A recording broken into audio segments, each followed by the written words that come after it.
Dear students, आज का जो हमारा टॉपिक है वो है AC generator, unit number 15 electromagnetism. तो सबसे पहले हम इसकी कंस्ट्रक्शन को देखते हैं और इसकी वर्किंग प्रिंसिपल को समझने की कोशिश करते हैं। बेसिकली अल्टरनेटिंग जनरेटर या एसी जनरेटर एक ऐसी डिवाइस है जो कि मैकेनिकल एनर्जी को इलेक्ट्रिकल एनर्जी में कन्वर्ट करती है। ठीक है। अब इसका वर्किंग प्रिंसिपल क्या है? इसका वर्किंग प्रिंसिपल है जो हमारा इलेक्ट्रोमैग्नेटिक इंडक्शन है। इससे पहले हम पिछले टॉपिक में इलेक्ट्रोमैग्नेटिक इंडक्शन में देख चुके हैं कि जब भी किसी कंडक्टर को मैग्नेटिक फील्ड में रखा जाता है और उसमें उस कंडक्टर को मूव करवाया जाता है, तो उस मूव करवाने की वजह से वहाँ पे मैग्नेटिक फील्ड लाइंस चेंज होती हैं और मैग्नेटिक फील्ड लाइंस चेंज होने की वजह से जो है वहाँ पे इंड्यूस ईएमएफ प्रोड्यूस होती है और जहाँ पे इंड्यूस ईएमएफ प्रोड्यूस हो जाती है वहाँ पे करंट प्रोड्यूस होता है।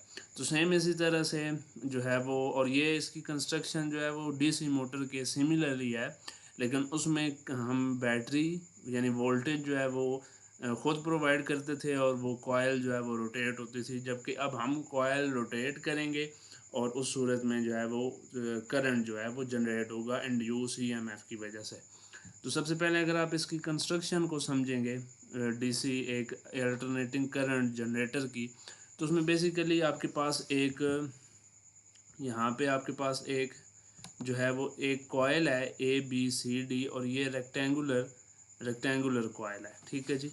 यानी ये आपके पास ये इसकी साइड आप इसे A कह लें, ये इस साइड को आप उसे B कह लें, ये तीसरी साइड आप इसे C कह लें और इस साइड को आप इसे D कह सकते हैं।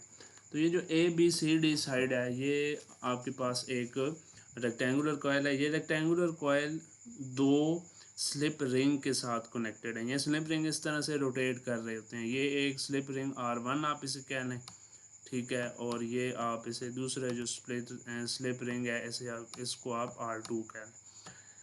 इस स्लिप रिंग्स के साथ R1 और R2 के साथ कार्बन ब्रशेस कनेक्ट होती हैं। कार्बन ब्रशेस बेसिकली जो है वो ग्रेफाइट की बनी हुई होती हैं और ये कंडक्टर होती हैं। जो भी करंट यहाँ पे प्रोड्यूस होता है वो करंट इन कार्बन ब्रशेस के ज़रिए यहाँ पे आपने अगर आगे बल्ब लगाया हुआ है, ठीक है, तो उसके साथ जो है वो उस बल्ब को रोशन कर देगा, या अगर हमने यहाँ पे गैल्वानोमीटर लगाया हुआ है तो गैल्वानोमीटर जो है वो डिफ्लेक्शन शो करेगा। तो ये इसकी कंस्ट्रक्शन कुछ ये थी कि मैग्नेटिक पोल्स हैं ये नॉर्थ और साउथ, ठीक है, यानी एक मैग्नेट है उसके अंदर एक रेक्टेंगुलर जो कॉयल है उसको रखा गया है। Magnetic field of lines, magnetic lines of force आप जानते हैं कि वो नॉर्थ से साउथ की तरफ होती हैं और ये कंसेंट्रिक जो है वो मैग्नेट होता है। यहाँ पे मैग्नेटिक फील्ड नॉर्थ से साउथ पोल की तरफ मूव करेंगी और उसके साथ कार्बन ब्रशेस हैं और यहाँ पे स्लिप रिंग्स कनेक्ट किए गए हैं। अब यहाँ पे होता ये है कि ये जो कॉयल है ये रोटेट करती है। अब यहाँ पे जो है ना इसके ऊपर जो यानी ये जो CD साइड आप इसे कह रहे हैं, यहाँ पे फोर्स अगर यहाँ पे लगे अपवर्ड, ठीक है, यहाँ पे फोर्स अपवर्ड लगे और AB साइड के ऊपर यहाँ पे फोर्स डाउनवर्ड लगे, तो इससे क्या होगा कि कॉयल जो है वो रोटेट करना स्टार्ट कर देगी। ठीक है, और कॉयल जो है वो फिर इस पोजीशन में आएगी। इसी तरह से आगे जो है वो ये हम पोजीशन इसको अलग से डिस्कस करेंगे। तो ए बी साइड जो है वो यानी CD एक इस यहाँ पे आ जाएगी, फिर इसी तरह से ACD यहाँ पे आएगी, यानी ये कंप्लीट रोटेशन कंप्लीट होगा। अब जैसे जैसे रोटेशन कंप्लीट होता जाएगा तो मैग्नेटिक फील्ड लाइंस जो हैं वो चेंज होती चली जाती हैं। अब यहाँ से अगर हम यहाँ पे इस CD साइड पे डायरेक्शन ऑफ करंट निकालना चाहें, यानी इंड्यूस EMF जो जनरेट होगा उसकी करंट को निकालना चाहें, तो यहाँ पे हम लेफ्ट हैंड रूल लगाएंगे, फ्लेमिंग्स लेफ्ट हैंड रूल। यहाँ से अगर आप जब देखेंगे तो जो आपकी फिंगर है वो अगर नॉर्थ से साउथ की तरफ शो करे मैग्नेटिक फील्ड को, तो और इरेक्ट थंब जो है वो डायरेक्शन ऑफ करंट को शो करे, तो इस साइड पे जो करंट की डायरेक्शन बनेगी वो करंट की डायरेक्शन अपवर्ड, वो करंट की डायरेक्शन जो है वो अपवर्ड शो करेगी अगर आप इसे देखेंगे तो। ठीक है, तो इसी तरह AB जो है यहाँ पे जब हम राइट हैंड रूल लगा के डायरेक्शन करेंगे तो यहाँ से करंट की डायरेक्शन जो है वो डाउनवर्ड आएगी, यानी CDCBA, इस तरह से जब ये हाफ रोटेशन में होगा, आधी रोटेशन इसकी कंप्लीट होगी, तो ये इस डायरेक्शन में करंट इसका फ्लो होगा। अब दूसरी जब डायरेक्शन होगी तो ऑटोमेटिकली चूँकि फोर्स दूसरी साइड पे जो है वो अपोजिट लग रही है, उसकी वजह से ए बी साइड के ऊपर जो वो आपकी डायरेक्शन ऑफ करंट होगी वो चेंज हो जाती है दूसरी साइड पे। इस वजह से इसे अल्टरनेटिंग करंट कहते हैं कि इसमें जो डायरेक्शन ऑफ करंट है वो हर हाफ साइकिल के बाद चेंज होती है। इसको हम मज़ीद जो है वो आगे ग्राफ की मदद से डिस्कस करते हैं।